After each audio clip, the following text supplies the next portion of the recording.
ஆண்டவராகிய இயேசு கிறிஸ்துவின் நாமத்தில் அன்பின் வாழ்த்துக்கள். அன்பானவர்களே, எப்படி இருக்கீங்க? நல்லா இருப்பீங்கன்னு நம்புகிறேன். நல்லா இருக்கணும். நன்றாக இருப்பதற்காகவே இந்த வார்த்தைகள் பேசப்படுகிறது. இந்த கடுமையான வியாதி தொற்று நிறைந்த காலங்களில் யாரிடத்திலும் கேட்கக்கூடாத கேள்விதான் இது. நல்லா இருக்கீங்களா பிரதர் என்று நாம் கேட்க முடியல. ஏன்னா எல்லாரும் ஒரு விதத்தில் பாதிக்கப்பட்டிருக்கிறார்கள். நேரடியாக இந்த தொற்றினாலே பாதிக்கப்பட்டவர்கள் ஒரு பெருங்கூட்ட மக்கள் இருக்கிறார்கள். இந்த தொற்றினாலே தங்களுடைய பொருளாதாரத்தை இழந்து வாடுகிற மக்கள் ஒரு அதைவிட பெருங்கூட்டமாக இருக்கின்றார்கள். நேரடியாகவோ மறைமுகமாகவோ மிகப்பெரிய பாதிப்புகளுக்கு நடுவிலே மக்கள் வாழ்கிறார்கள். ஆனால் அவரை நம்புகிற, அவரை நோக்கி பார்க்கிற, அவருடைய மக்களாக இருக்கிற நமக்கு ஆண்டவர் போதுமானவராக, நன்மை செய்கிறவராக, அதிசயங்களை நடப்பிக்கிறவராக இருக்கிறார் என்பதை நினைத்து நாம் கர்த்தருக்கு நன்றி சொல்வோம். நாம் ஜீவனோடு இருப்பதே ஆண்டவருடைய அளவிட முடியாத கிருபை. நம்மோடு வாழ்ந்த மக்கள், நாம் அறிந்த அநேக சிநேகிதர்கள், நண்பர்கள், தோழர்கள், உற்றார் உறவினர்கள், உடன்பணியாற்றியவர்கள், இவர்களில் சிலரை நாம் இன்றைக்கு பார்க்க முடியவில்லை. காரணம், தொற்றினாலே பாதிக்கப்பட்டு காலத்துக்கு முன்னே இந்த உலகத்தை விட்டு போய்விட்டார்கள். சில நேரங்களில் இந்த தொற்றுக்காக மாத்திரமல்ல, விபத்தும் நாச மோசமும் திடீரென்று வருகிற அந்த சாவு மனிதனுடைய அந்த வாழ்க்கை ஓட்டத்துக்கு முற்றுப்புள்ளி வைத்து மனிதன் இந்த பூமியை விட்டு விடைபெறுகிறான் மிக எளிதாக. ஆனால் நாம் இன்றைக்கும் உயிரோடு இருக்கிறோம், ஜீவனோடு இருக்கிறோம், சுகத்துடன் நலமுடன் இருக்கிறோம் என்று சொன்னால் அது ஆண்டவர் தந்திருக்கிற மிகப்பெரிய அருள். ஒரு வியாதியில், ஒரு விபத்தில் யாராவது ஒரு மரித்து போனால் என்ன பாவம் செஞ்சானோ மரித்து போயிட்டான் அப்படின்னு சொல்லக்கூடிய மக்களை நான் பார்த்துருக்கிறேன். தயவுசெய்து அப்படி நினையாதிருங்கள். மரணம் எந்த ரூபத்திலும் மனிதனுக்கு வரலாம். அது இயற்கை மரணம் வந்தால் கடவுளுடைய ஆசீர்வாதம், செயற்கையாக ஒன்று நடந்தால் அது சாபம் அப்படின்னு நினச்சிடக்கூடாது. இந்த உலகத்தில் எப்படி வேண்டுமானாலும் மரணம் வரலாம். ஸோ இந்த தொற்று காலங்களிலே மரித்து போனவர்கள் குற்றம் செய்து விட்டார்களாகவே மரித்து போனார்கள் என்று சொல்வதற்கு ஒன்றுமில்லை. நாம் ரொம்ப நல்லவங்க, ரொம்ப பர்ஃபெக்டாக இருக்கிறோம், ஆகவே நாம் நல்ல ஆரோக்கியத்தோடு சுகத்தோடு இருக்கிறோம் என்று நான் நினைப்பதற்கும் வாய்ப்பில்லை. நாம் உயிரோடு இருக்கிறோம் என்று சொன்னால் அது ஆண்டவருடைய அளவிட முடியாத கிருபை தான், வேறு ஒன்றும் அதற்கு காரணம் இல்லை. ஆண்டவர் தம்முடைய கிருபையினால், தம்முடைய தயவினால், இரக்கத்தினால் நம்மை காப்பாற்றி வழிநடத்தி வருகிறார். தேவனுடைய அந்த பாதுகாவலை ஒவ்வொரு நாளும் ஒவ்வொரு நிமிடமும் நாம் உணர்கிறோம். வழக்கம் போல் வேதாகமத்தில் இருந்து ஒரு வாக்குத்தத்தத்தை எடுத்துக்கொண்டு உங்களோடு இன்றைய வாக்குத்தத்த செய்தியை பகிர்ந்து கொள்ள விரும்புகிறேன். வாழ்வளிக்கும் வாக்குத்தத்தம் என்ற எமது நிகழ்ச்சியை தொடர்ந்து பார்த்து வருகிற, கவனித்து வருகிற என் அன்பு சகோதர சகோதரிகள், தொலைக்காட்சி வழியாக, யூடியூப் வழியாக, முகநூல் பக்கத்தின் வழியாக பார்க்கிற அனைவரையுமே ஆண்டவர் ஆசீர்வதிப்பாராக. இந்த நாளிலும் உங்களோடு கூட நான் பேசுவதற்கு இன்றைக்கு ஆண்டவர் எனக்கு தந்திருக்கிற வார்த்தை என்ன தெரியுமா? அவர்கள் அடங்கி அவரை சேவித்தால் தங்கள் நாட்களை நன்மையாகவும் தங்கள் வருஷங்களை செல்வ வாழ்வாகவும் போக்குவார்கள். இந்த வசனத்தில் நான் ஒரு குறிப்பிட்ட பகுதியை மாத்திரம்தான் இன்றைக்கு சொல்ல போகிறேன். அதைத்தான் சொல்லும்படி ஆண்டவர் சொல்லுகிறார், ஏவுகிறார். நாட்களை நன்மையாக போக்குவார்கள். நம்முடைய ஆயுசு காலங்கள் எவ்வளவு என்பது அல்ல முக்கியம். தீர்க்காயுசோடு வாழ்ந்தாருங்க. ஆயுசு காலம் 70, பிளத்தின் மீதல் 80, நரைவயது, நிறைவயது, முதிர் வயது என்றெல்லாம் சொல்லுகிறார்கள். 100 வயசு வரைக்கும் வாழணும்னு சொல்கிறாங்க. அப்படிலாம் வாழ்ந்து நாம் நீடித்து வாழ்கிறது பெரிய விஷயம் இல்லை. வாழுகிற காலங்களிலே நாம் நன்மையாக வாழ்கிறோமா, நன்மையை அனுபவித்து வாழ்கிறோமா என்பதுதான் மிக மிக முக்கியம். பாவி 100 தரம் பொல்லாப்பை செய்து நீடித்து வாழ்ந்தால் என்ன, நீண்ட காலம் அவன் வாழ்ந்தால் என்ன, அதனால என்ன பிரயோஜனம்? தேவனுக்கு பயந்து அவருக்கு அஞ்சி நடக்கிறவங்க தான் ஆசீர்வாதமாக நன்றாய் இருக்கிறார்கள், அவர்கள் தான் நன்றாய் இருக்கிறார்கள் என்று அந்த வசனம் சொல்லுது. அவருக்கு பயந்து அவர் சொல்படி கேட்டு அவருக்கு அடங்கி வாழ்கிற ஒரு மனுஷன் தான் இந்த உலகத்தில் சிறப்பானவனாக இருக்கிறான். ஒருவேளை அவன் பணம் குன்றியவனாக, ஐஸ்வர்யம் குன்றியவனாக இருக்கலாம், ஆள்பலம் ஜனபலம் குன்றியவனாக இருக்கலாம். ஆனால் அந்த மனிதன் தேவனுக்கு பயந்து வாழக்கூடிய காலங்கள் கொஞ்ச காலமாக இருக்கலாம். ஆனால் கொஞ்ச காலத்தில் அவன் நன்மையை அனுபவிக்கக்கூடியவனாக வாழ வேண்டும். எல்லா விதமான நன்மைகளையும் அனுபவித்து நாம் ஜீவிப்பதற்கு ஆண்டவர் நமக்கு உதவி செய்கிறார். ஆகவே இந்த நாளினுடைய வாக்கு தத்தம் உங்கள் நாட்களை நன்மையாக நீங்கள் போக்குவீர்கள். உங்களுடைய ஜீவிய காலம் மிகுந்த நன்மையுள்ள காலமாக இருக்கும். நீங்கள் அப்படியே ஆசீர்வதிக்கப்பட ஆண்டவர் உங்களுக்கு தயவு செய்வாராக. என்னுடைய வாழ்க்கை நன்மையானதாக நிறைவு பெறும், என்னுடைய நாட்களை நன்மையானதாக நான் போக்குவேன் என்று கர்த்தர் சொல்லியிருக்கிற இந்த வார்த்தைக்கு ஒரு சில வேத கதாபாத்திரங்களை நான் உங்களோடு கூட பகிர்ந்து கொள்ள ஆசைப்படுகிறேன். அன்பிற்குரியவர்களே, தேவன் நம்முடைய வாழ்க்கையில், நம்முடைய ஜீவிதத்தில் நமக்கு தந்திருக்கிற ஆயுசு நாட்களில் எல்லா சந்தர்ப்பங்களிலும் அவர் தருகிற நன்மையை நாம் அனுபவிக்க வேண்டும், ருசித்து பார்க்க வேண்டும். அந்த நன்மையினால் நிரப்பப்பட்டவர்களாக இந்த பூமியிலே நாம் வாழ வேண்டும். அதை நாம் எப்போது மனதில் வைத்துக்கொண்டு தேவனுடைய வசனங்களை பிடித்து கொண்டவர்களாக நாம் முன்னேறுவோம். முதலாவது நான் யாக்கோபை எடுத்துக்கொள்கிறேன். யாக்கோபுக்கு ஒரு தேவனுடைய தீர்க்க தரிசனமான வசனம் இருந்தது. ஒரு வெளிப்பாடு அவனுடைய தாயின் வழியாக அவனுக்கு கிடைத்தது. இளையவன் தான் யாக்கோபு. ஆனால் அவனுக்கு ஒரு தொலைநோக்கு பார்வை இருந்தது. என்னை குறித்து என் தாயின் இடத்தில் ஆண்டவர் பேசியிருக்கிறார், என் தகப்பன் இப்படி ஒரு நல்வார்த்தை சொல்லி ஆசீர்வதித்திருக்கிறார், எனக்கு ஒரு ஃபியூச்சர் இருக்கிறது, எனக்கு ஒரு எதிர்காலம் இருக்கிறது என்று அவன் அந்த காலம் வருகிற வரைக்கும் அடங்கி இருந்தான். அவரை சேவித்தான், அவசரப்படல, அவரையே சேவித்தான். விக்கிரகங்களுக்கு எதிரானவனாக இருந்தான். தன்னுடைய தாய் தகப்பன் இருக்கக்கூடிய தேசத்தை விட்டு வெகு தூரம் சென்ற போது அங்கே அவனுடைய மாமன், தாய் மாமன் லாபான் விக்கிரக வணக்கம் செய்யக்கூடியவன் தான். ஆனால் இவனுடைய மனசுல தேவனை தான் சேவிக்கணும், தேவனை தான் ஆராதிக்கணும், ஆராதனைக்குரியவர் நம்முடைய யெகோவா தேவன் தான், சர்வ வல்லமையுள்ள தேவன் தான் என்பதில் மிகவும் உறுதியாக இருந்தான். தனக்கு கொடுக்கப்பட்டிருக்கிற தீர்க்க தரிசனம் நிறைவேறுகிற கால வரைக்கும் அடங்கி தேவாதி தேவனை சேவித்தான். இதனால் என்ன நடந்துச்சு? கர்த்தர் அவனுக்கு மிகுந்த நன்மைகளை செய்தார். ஆண்டவரிடத்தில் ஜெபிக்கும் போது ஆதியாகம புத்தகம் 32ஆம் அதிகாரம் 9வது வசனத்தில் இப்படி அவர் ஜெபிக்கிறதை பார்க்க முடியும். பின்பு யாக்கோபு, என் தகப்பனாகிய ஆபிரகாமின் தேவனும் என் தகப்பனாகிய ஈசாக்கின் தேவனுமாய் இருக்கிறவரே, உன் தேசத்துக்கும் உன் இனத்தாரிடத்துக்கு திரும்பிப்போ, உனக்கு நன்மை செய்வேன் என்று என்னுடனே சொல்லியிருக்கிற கர்த்தாவே என்று சொன்னார். நன்மை செய்வேன் என்று நீங்க சொன்னீங்களே அப்படின்னு அந்த வார்த்தையை பிடித்து கொண்டு அவன் இங்கே ஜெபிக்கிறதை பார்க்கிறோம். அதே அத்தியாயத்திலே மற்றொரு வசனத்தை நான் உங்களுக்காக வாசிக்கிறேன். 12வது வசனம். தேவரீரோ, நான் உனக்கு மெய்யாகவே நன்மை செய்து உன் சந்ததியை எண்ணி முடியாத கடற்கரை மணலை போல மிகவும் பெருக பண்ணுவேன் என்று சொன்னீரே என்றான். நான் உனக்கு மெய்யாகவே நன்மை செய்து, மெய்யாகவே நான் நன்மை செய்வேன் என்று சொன்னீரே. தேவன் நன்மை செய்வேன் என்று சொன்னதை நினைவு கூர்ந்து ஜெபிக்கிறான் யாக்கோபு.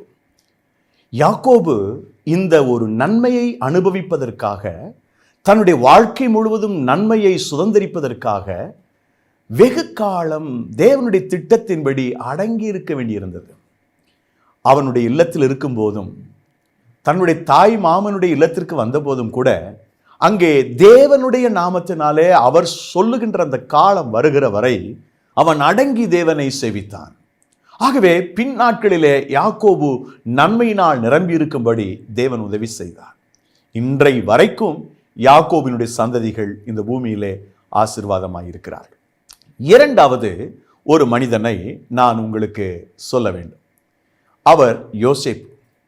யோசேப்பினுடைய வாழ்க்கையை பாருங்களேன். அவர் சின்ன வயசா இருக்கும்போது ஆண்டவர் அவருக்கு சொப்பனம் கொடுத்தார்.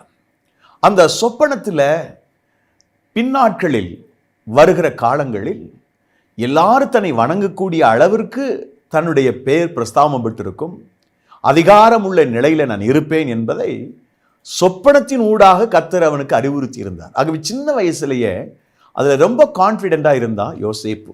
அந்த காலம் வருகிற வரை, அதாவது எப்படி யாக்கோபுக்கு தேவன் தீர்க்க தரிசனம் வெளிப்பாடு கொடுத்து அது நிறைவேறுகிற வரைக்கும் அந்த மனுஷன் காத்திருந்து ஆசீர்வாதங்களை பெற்றுக்கொண்டானோ, அதுபோலவே யோசேப்புக்கும் ஒரு தரிசனம் கொடுக்கப்பட்டது. யாக்கோபுக்கு தீர்க்க தரிசனம் வெளிப்பாடு கிடைத்தது என்றால், யோசேப்பினுடைய வாழ்க்கையில ஒரு தரிசனம் கிடைத்தது, சொப்பனம் அவனுக்கு கொடுக்கப்பட்டது.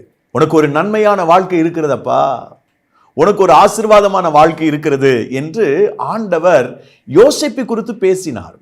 ஆகவே யோசேப்பு இதை மனதிலேயே வைத்திருந்தான். இந்த காலங்கள் நிறைவேறுவதற்குள்ளாக அவனுக்கு வந்த சங்கடங்கள், அவனுக்கு வந்த பிரச்சனைகளுக்கு அளவே இல்லை. சங்கீதம் 105 19 20 வசனங்களை வாசித்து பாருங்கள். வசனம் அவனை புடமிட்டது. கர்த்தருடைய அந்த வசனம் அவனை புடமிட்டது. சோதனை, உபத்திரவம் இவைகளை கடந்து வந்தான். பாருங்க, சொந்த சகோதரர்களே அவனை கொலை செய்வதற்கு முயற்சிக்கின்றார்கள். குழியில தூக்கி போட்டுட்டு அப்படியே விட்டுட்டு போயிடலாம், அவன் செத்து மடியட்டும் என்று நினைச்சாங்க. வியாபாரிகளிடத்தில் விற்று போடலாம் என்று யோசித்து அவனை குழியிலிருந்து தூக்கி எடுத்து வியாபாரிடத்தில் விற்று போட்டார்கள். அங்க அடிமை சந்தையிலே விற்கப்படுகிறான் அடிமையாக. போத்திபார் விலைக்கு எடுத்து அவனுக்கு நல்ல ஒரு பொசிஷனை கொடுத்து அந்த வீட்டு காரியங்கள் அத்தனை அவன் கையில கொடுத்துட்டு அவன் ஃப்ரீயா இருந்தான். ஆனா அங்க அபாண்டமான ஒரு பழிச்சொல். கல்லடி பட்டா கூட தாங்கிடலாம், சொல்லடி பட்டா தாங்க முடியாதுன்னு சொல்லுவாங்க இல்லையா வழக்குல. அந்த மாதிரி சொல்லடியை தாங்கிக்க முடியல, அவனால ஜெயிலுக்கு அனுப்பப்பட்டான். சிறைச்சாலை இருக்கக்கூடிய தலைவனுடைய பார்வையில் அவனுக்கு தயை கிடைச்சது. இப்படி அவனுடைய வாழ்க்கை முழுவதிலும் அந்த தரிசனம் நிறைவேறுகிறவரை, சொப்பனம் நிறைவேறுகிறவரை அவன் தேவனாய் கர்த்தரை சேவித்தான், ஆண்டவரை சேவித்தான். அவருக்கு தேவனுக்கு அடங்கி இருந்தான். அவனுடைய திட்டத்துக்கும் நோக்கத்துக்கும் அது நிறைவேறுகிற வரைக்கும் அடங்கி நடந்தான். நாட்கள் சென்றது. அவன் தேவ பயத்தை குறித்து மிக அக்கறையுள்ளவனாய் இருந்தான். கர்த்தர் தன்னை பார்க்கிறார், தன்னை கர்த்தர் கவனித்துக் கொண்டிருக்கிறார் உணர்வோடு வாழ்ந்து கொண்டிருந்தான். அப்படிப்பட்ட அந்த யோசேப்பினுடைய வாழ்க்கையில எனக்கு அன்பான தெய்வத்தினுடைய பிள்ளைகளே, ஒரு மிகப்பெரிய திருப்பு முனையை, மிகப்பெரிய ஒரு மாற்றத்தை ஆண்டவர் செய்தார். ஆம், ராஜாவினுடைய வாழ்க்கையில அவனுக்கு ஒரு சொப்பனத்தை கொடுத்து, அதுக்கு அர்த்தம் தெரியாமல் எகிப்தில் இருக்கிற மந்திரவாதிகளும் மற்ற அந்த ஆய்வாளர்களும் அறிவாளிகளும் ஒன்றும் கண்டுபிடிக்க முடியல. அப்பொழுதுதான் அங்கே இருக்கக்கூடிய பாடபத்திரக்காரன் ஞாபகம் வருது, ஐயோ யோசிப்பு ஒன்று இருக்கிறான் அல்லவா சிறைச்சாலையில என்று அவன் எங்கிருந்து கொண்டு வருகிறார்கள். அதற்கான சரியான அர்த்தத்தை அவன் சொன்னபோது நிலைமை தலைகளாய் மாறியது. ஆண்டவர் சொன்னபடி அநேகருடைய வணக்கத்துக்கு சொந்தக்காரனாக மாறினான். அடங்கி அவரை சேவித்ததுனாலே அவனுடைய வாழ்க்கையில வந்த நன்மை என்ன? ஏராளமான நன்மைகள். அதுல நாம் 50வது அதிகாரம் 20வது வசனம் ஆதியாகமத்தை வாசித்து பார்த்தோம்னா, நீங்க எல்லாம் எனக்கு தீமை செஞ்சு நினைச்சீங்கப்பா, ஆனால் தேவனோ இப்பொழுது நடந்து வருகிறபடியே வெகு ஜனங்களை உயிரோட காக்கும்படி அதை நன்மையாக முடிய பண்ணினார் என்று அங்கே யோசேப்பு தன்னுடைய சகோதரிடத்திலே சொல்லுகிறதை நாம் பார்க்கிறோம். யோசேப்பு அடங்கி தேவனை சேவித்தவன், அவசரப்படல. சின்ன வயசுல உனக்கு தரிசனம் கொடுக்கப்பட்டது, சின்ன வயசுல உனக்கு சொப்பனம் கொடுக்கப்பட்டது. அந்த அந்த நோக்கம் திட்டம் தன்னுடைய வாழ்க்கையை நிறைவேறுகிற வரைக்கும் அவன் மிக கவனமாக பொறுமையாக பல உபத்திரவங்களை பிரச்சனைகளை கடந்து தேவனாகிய கர்த்தரை சேவித்தான். அவருக்கு பயப்படுகிற பயத்திலே உண்மையாயிருந்தான். நாட்கள் வந்தது, யோசேப்பை கர்த்தர் ராஜாவை போல வைத்தார். சமஸ்த எகிப்திற்கும் அவன் ராஜாவாக இருந்தான். எகிப்துக்கு மாத்திரமல்ல, அண்டை நாடுகளுக்கெல்லாம் உணவளிக்கக்கூடிய ஒரு வள்ளலாக, போஷிக்கிறவனாக, ஜீவரட்சணை பண்ணக்கூடியவனாக தேவனாகிய கர்த்தர் யோசேப்பை கர்த்தர் மாற்றினார். அவ்வளவு பெரிய நன்மை உடையவனாக மாறினான். உங்க வாழ்நாளெல்லாம் நன்மையினாலே அந்த நாட்களை போக்குவீர்கள். உங்க வாழ்க்கையில துன்பத்தை கண்ட வருஷங்களுக்கு பதிலாக தேவன் நன்மை சரி கட்டுவார். ஏற்கனவே நீங்கள் துன்பப்பட்டிருக்கலாம், வேதனைப்பட்டிருக்கலாம், கஷ்டப்பட்டிருக்கலாம். அவைகளுக்கு சரியாக தேவன் நன்மையை சரி கட்டக்கூடிய நாட்கள் வெகு தொலைவில் இல்லை. மூன்றாவதாக, ஒரு குரூப் ஆஃப் பீப்புள், 2 பேரோ 3 பேரோ இருக்கலாம். அவர்கள் மருத்துவச்சிகள் என்று வேதாகமத்தில் சொல்லப்பட்டிருக்கிறது. மருத்துவச்சிகள். இந்த மருத்துவச்சிகள் என்று அழைக்கப்படுகிற அந்த எகிப்திய பெண்மணிகள் மிக கவனமாக இருந்தார்கள். அவளுக்கு தெரியும், தங்களுடைய வாழ்க்கையில பார்வோனுடைய சட்ட திட்டங்களை நிறைவேற்றலைன்னு சொன்னா என்ன நடக்கணும் அவளுக்கு தெரியும்.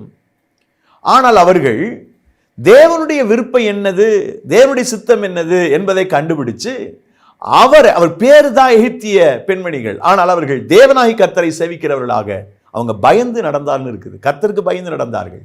சேவித்தார்கள் என்ற பொருள் அங்கே வார்த்தை பயன்படுத்தப்படவில்லை. தேவனுக்கு பயந்து இருந்தார்கள் என்று நாம் வாசிக்கின்றோம். ஆகவே அவர்கள் தேவனுடைய நாமத்துக்கு முன்பதாக நடுக்கத்தோடு பயந்து வாழ்ந்தார்கள், அர்ப்பணித்து வாழ்ந்தார்கள். ஆகவே அவருடைய வாழ்க்கையை கர்த்தர் நன்மையால் நிரப்பினார்.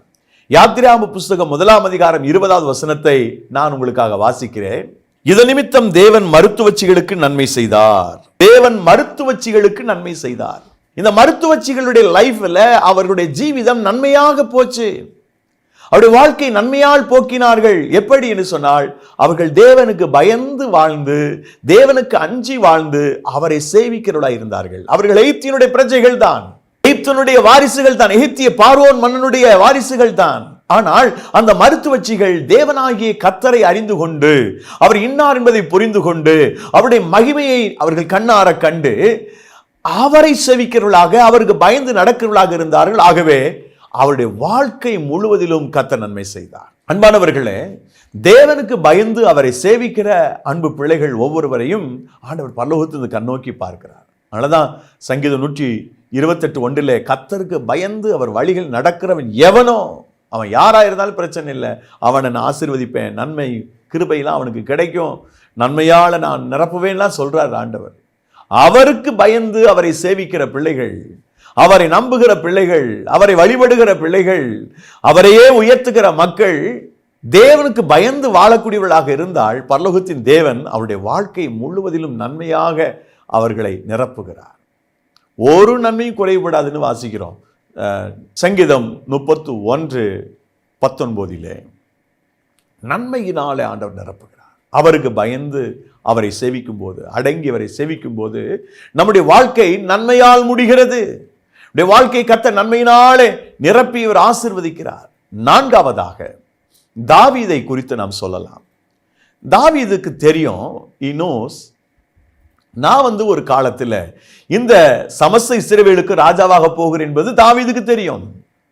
ஆனால் தாவீது அதற்காக அவசரப்படவில்லை. தேவனுடைய நேரம் வருகிற வரைக்கும், தேவனுடைய காலம் வருகிற வரைக்கும் அவன் மிகவும் அடங்கி நடந்தான், ரொம்ப கவனமாய் இருந்தான். தேவனுடைய அந்த நேரம் வருகிற வரைக்கும் காத்திருந்தான். எத்தனையோ முறை சவுலை கொன்று போடுவதற்கான சந்தர்ப்பம் அவனுக்கு கிடைத்ததாக வேதம் பதிவு செய்து வைத்திருக்கிறது. அந்த சந்தர்ப்பங்களை அவன் பயன்படுத்த துணியவில்லை.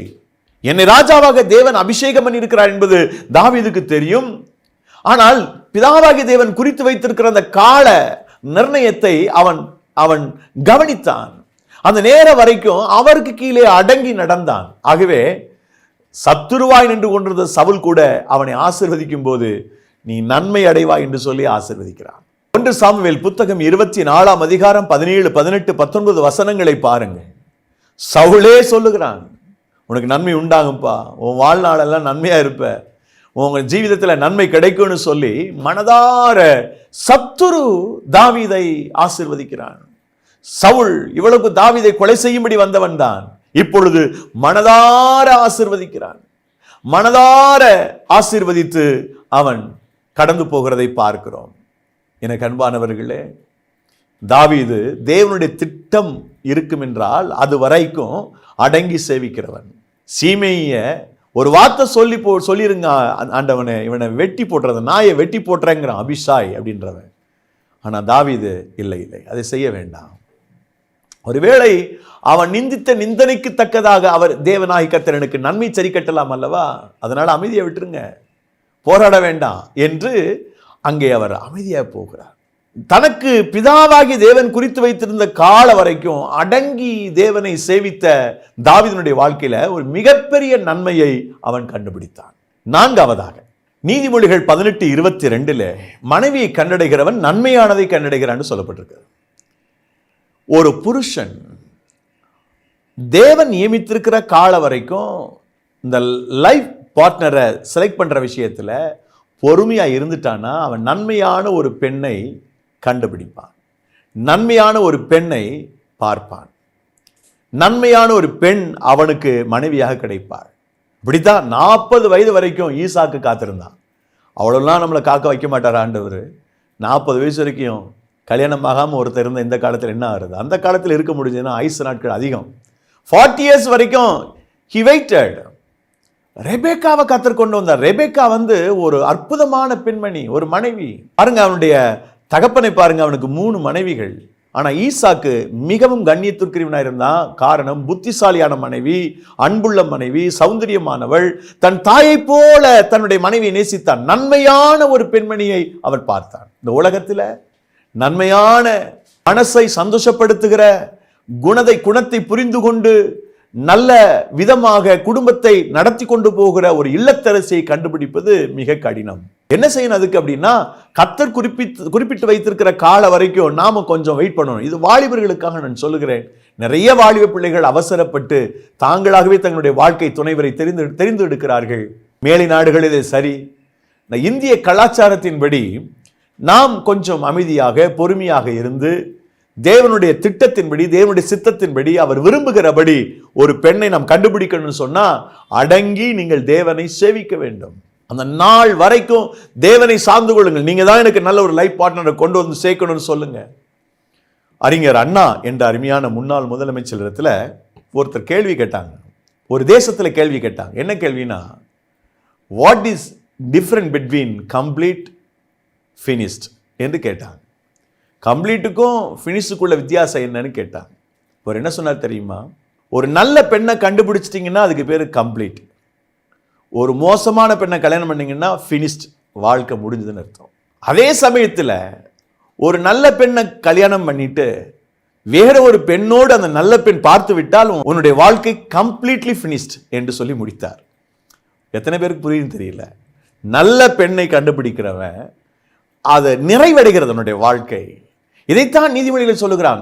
மனைவியை கண்டடைகிறவன் நன்மையானதை கண்டடைகிறான். கர்த்தர் வச்சிருக்கிற ஒரு லைஃப் பார்ட்னர். நான் ஆண் பெண்களுக்கும் சொல்லுகிறேன், நல்ல ஒரு மணமகனை கண்டுபிடிப்பது என்பது நீங்கள் அடங்கி தேவனை சேவித்து தேவனை நோக்கி பார்க்கும் பட்சத்தில் அந்த நன்மையானதை நீங்கள் காண்பீர்கள். காணும்படி கர்த்தர் உங்களுக்கு உதவி செய்வார். ஆறாவதாக, தேவன் நமக்கு ஒரு விஷயத்தை கொடுக்கிற வரைக்கும் நாம் அவரை அடங்கி சேவிக்கணும். ஒரு காரியத்துக்காக நீங்க ஜெபிக்கிறீங்க, பதில் கிடைக்கலன்னா வெயிட் பண்ணுங்க. அவர் பதில் கொடுக்கிற வரைக்கும் காத்திருங்க. அப்படி காத்திருந்தீங்கன்னா உங்க லைஃப்ல சிறப்பானதை கர்த்தர் கொடுப்பார். மத்தேயு 7:7 கேளுங்கள் உங்களுக்கு கொடுக்கப்படும் என்று வசனம் சொல்லுது. அது சொல்லிட்டே வரும்போது கீழே சொல்றாரு, எந்த தகப்பனாவது தன்னிடத்திலே அப்பத்தை கேட்கிற பிள்ளைக்கு கல்லை கொடுப்பானா? மீனை கேட்டால் பாம்பை கொடுப்பானா? பொல்லாதவர்களாகி நீங்களே உங்கள் பிள்ளைகளுக்கு நல்ல ஈவுகளை கொடுக்க அறிந்திருக்கும் போது பரலோகத்தில் இருக்கிற உங்கள் பிதா தம்மிடத்தில் வேண்டிக் கொள்வதற்கு நன்மையானதை கொடுப்பது அதிக நிச்சயம் அல்லவா என்று சொல்லுகிறார்.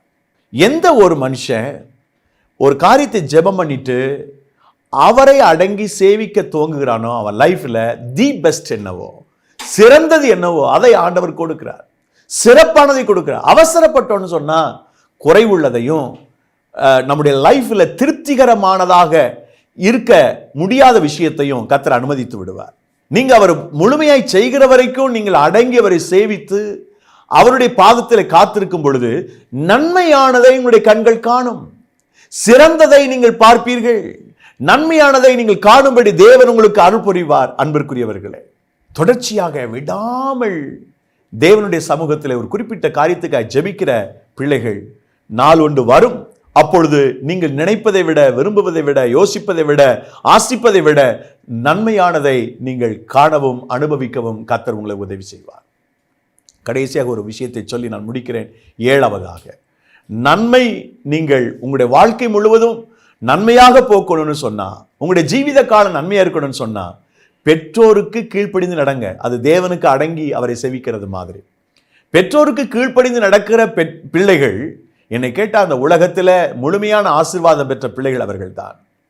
எபேசியர் புஸ்தகம் 6வது அதிகாரம் 1, 2, 3 வசனங்களை வாசித்து பார்த்தால், ஆயுசுக்கான நன்மையா இருக்கணும்னா, உன் ஜீவித காலம்லாம் நன்மையா இருக்கணும்னா தாய் தகப்பனுக்கும் கீழ்ப்படி, அவர் சொல்றபடி கேளு, உன் ஆயுசு நாட்கள் பெருகும், உன் ஆயுசு காலெல்லாம் நன்மையை அனுபவிப்ப அப்படின்னு பழைய ஏற்பாட்டு வசனங்களை அப்போஸ்தலனாகிய பவுல் அங்கே குறிப்பிடுகிறார். அன்பு தெய்வ மக்களே, தேவனுடைய அந்த நன்மை நமக்காக வைக்கப்பட்டிருக்கிறது. நாம எதை செய்யணும்னு சொன்னா, அவருக்கு அடங்கி அவரை சேவிக்கிற போது, அவருக்கு கீழ்ப்படிந்து அவருடைய காலம் நமக்கென்று வைத்திருக்கிற காலம் வருகிற வரைக்கும் நாம வெயிட் பண்ணி அவருடைய சமூகத்தில் காத்திருந்து அவரே சார்ந்து நாம் ஜீவிக்கின்ற போது சிறந்ததை நாம் அனுபவிப்போம். இப்போ இந்த உலகத்தில் எல்லாருமே உடனடி உலகம், உடனடியே எல்லாம் நடக்கணும்னு எல்லாம் நினைக்கிறாங்க. உடனுக்கு உடன் தெரியணும். இப்போ லாட்டரி சீட்டெல்லாம் நிறுத்திட்டாங்க. ஒரு 20 ஆண்டுகளுக்கு முன்பதாக பார்த்தீங்கன்னா உடனடி லாட்டின்னு வச்சுருப்பாங்க. லாட்டரி சீட்டை வாங்கி சுரண்டணும்னா நமக்கு பரிசு விழுந்திருக்கா இல்லையான்னு தெரிஞ்சு போயிடும். உடனே ரிசல்ட் வேணும். இப்போ எல்லாமே சாப்பாடெல்லாம் உடனடி தான். உடனடி காஃபி வந்துருச்சு, உடனடி புட்டு மாவு வந்துருச்சு, எல்லாமே ஈட்டபிள் திங்ஸ் எல்லாம் உடனடியாக இம்மீடியட்டாக நாம் அதை சாப்பிட முடியும். எல்லாமே பேக் பண்ணி கொடுத்துட்றாங்க. ஒரு இளநீ தண்ணி குடிக்கணும்னு சொன்னால் அதுக்கு டின் வச்சிருக்கிறான், அதை எடுத்து குடிக்கலாம். நம்ம எல்லாம் உடனடியாக இந்த காரியம் நடக்கணும்னு நினைக்கிறதுனால ஃபாஸ்ட் ஃபுட்டுன்னு சொல்கிறாங்க. ஃபாஸ்ட் ஃபுட்டை சாப்பிட்டுட்டு வேகமாக இந்த ஓட்டத்தை நிறைவு செஞ்சிடறான் மனுஷன். ஆனால் தெய்வத்தினுடைய நிலையான ஒரு நன்மையை நீங்கள் பெற்றுக்கொள்ளணும்னா நீங்கள் காத்திருங்க. அவருடைய சமூகத்தில் காத்திருந்து நீங்கள் பெற்றுக்கொள்ளுங்கள். அவர் ஆசீர்வதிச்சிட்டாருன்னா அந்த ஆசீர்வாதம், அந்த நன்மை நித்தியமாக நிரந்தரமாக நம்மோட இருக்கும். அதில் எந்த குறைவும் வந்துடாது. ஆகவே உங்களுடைய வாழ்வில், உங்களுடைய ஜீவிதத்தில் ஒரு முழுமையான நிறைவான நன்மையை நீங்கள் பெற்றுக்கொள்ள ஆண்டவர் உங்களுக்கு உதவி செய்யட்டும். நீங்கள் அடங்கியவரை சேவித்தால் உங்கள் நாட்களை நன்மையாக போக்குவீர்கள். உங்கள் நாட்களை நீங்கள் நன்மையாக போக்குவீர்கள். இந்த நாளிலே தீமையோடு, துன்பத்தோடு, வேதனையோடு போராடி கொண்டிருக்கிற என் அன்பு சகோதரனே, சகோதரியே, தாயே, தகப்பனே, நண்பனே, இந்த நாளிலும் ஏன் வாழ்க்கையில் இருக்கிற இந்த தீமை, இந்த போராட்டம், கஷ்டம் விலகணும், எனக்கு கர்த்தர் நன்மையை செய்யணும்னு சொன்னா நீங்க அவரை நோக்கி பாருங்க. நான் உமக்கு அஞ்சி வாழ என்னை அர்ப்பணிக்கிறேன், உமக்கு அடங்கியுமே சேவிக்க என்னை அர்ப்பணிக்கிறேன், என் குடும்பத்தை, என் வாழ்க்கையை நீங்க செழிப்பாக்குங்கன்னு சொல்லுங்க. கர்த்தர் ஆசீர்வதிப்பார், நன்மையால் நிரப்புவார். ஜெபம் செய்வோம். நேசிக்கிற எங்கள் நல்ல தந்தையே, இந்த இனிய அருமையான தருணத்திற்காக நன்றி. கோடா கொடி ஸ்தோத்திரம். இந்த நாளிலும் உம்முடைய பொற்பாதத்தில் எங்களை தாழ்த்தி ஒப்புக் கொடுக்கிறோம் ஆண்டவரே. உம்முடைய மகிமையின் பிரசன்னத்தினாலே, வல்லமையினாலே நீர் எங்களை நிரப்பி மூடி பாதுகாத்து கொள்ள வேண்டும் என்று செபிக்கிறோம். தேவனே, கர்த்தாவே ஸ்தோத்திரம். உம்முடைய நாமத்தினாலே இந்த வார்த்தைகளை கேட்டுக்கொண்டிருக்கிற பிள்ளைகளுடைய வாழ்க்கையில் தீமை தான் எங்கள் வாழ்க்கை தொடருது, நன்மையை பார்க்க முடியலன்னு வருத்தப்படுற பிள்ளைங்களுடைய ஜீவிதத்தில் இந்த நாளிலே ஒரு அற்புதம் செய்யும். இந்த மாதத்தில் ஒரு மாற்றம் நடக்கட்டும். இந்த வருடம் முடிகிறதுக்குள்ள எல்லா பிரச்சனையிலிருந்தும் உடைய பிள்ளைகள் விடுதலையாகி வெற்றியோடு, ஜெயத்தோடு, சந்தோஷமாய், மகிழ்ச்சியோடு ஆண்டவரே கர்த்தாவே அடுத்தடுத்த வருடங்களை சந்திக்க உதவி செய்யும். நீர் அப்படி செய்ய போகிறதற்காக நன்றி. இயேசு கிறிஸ்துவின் நாமத்தில் ஜெபிக்கிறோம் நல்ல பிதாவே. ஆமென்.